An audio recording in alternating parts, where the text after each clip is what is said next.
ओम श्री गणेशाय नमः। आज का विषय है ज्योतिष किस समय हमें दिखाना चाहिए, किस समय ज्योतिष के विषय में बातचीत करनी चाहिए और कैसे फलित होता है। तो ज्योतिष हम चंद्रचाल से इसका आंकड़ा मापते हैं। भारतीय वैदिक ज्योतिष में जो व्यवस्था दी हुई है वो गहन से गहन, सूक्ष्म से सूक्ष्म है। तो आप देखिए, चंद्र अमावस्या को 0 डिग्री पे हो जाता है। अमावस्या से पुनः चलता हुआ पूर्णिमा को जब प्राप्त होता है इस पक्ष में, इस 15 दिनों में, तो 30 डिग्री का हो जाता है।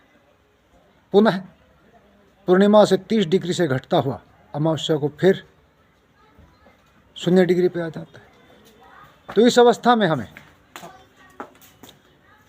क्या करना चाहिए? जब चंद्र सही व्यवस्था में हो, 0 डिग्री पे ना हो, चंद्र के बल 4 डिग्री से ऊपर हो एवं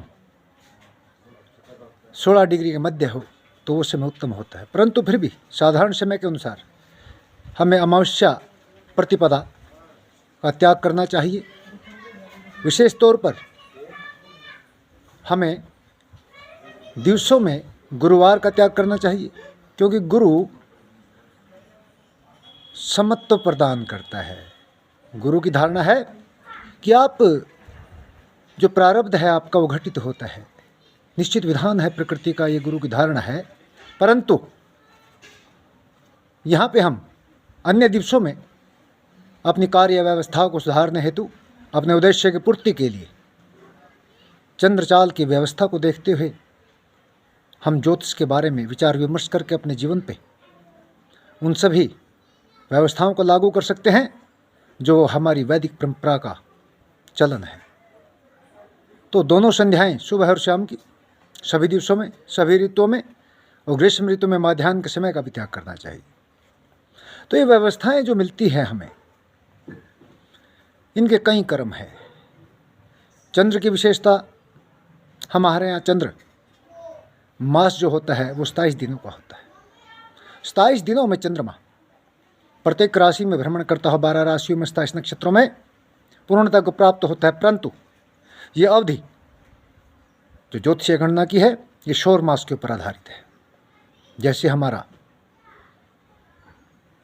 शुद्ध सनातन वैदिक मास होता है, उस व्यवस्था से चंद्र की चाल घटित और बढ़त लेती है।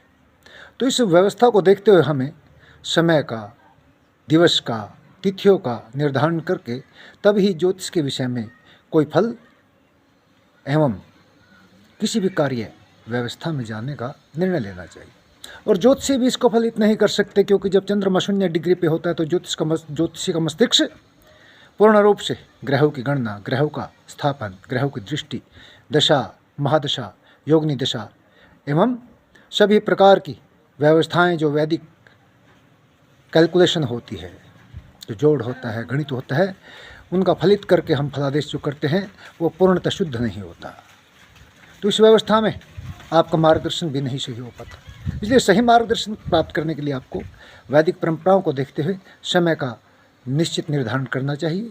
आपका कल्याण होगा, रक्षा होगी, उद्देश्यों की पूर्ति होगी और आपको एक सर्वोत्तम शिखर मिलेगा। यहीं विराम देते हैं आज की वीडियो को। नमस्कार। हर हर महादेव शंभो। जय भोले।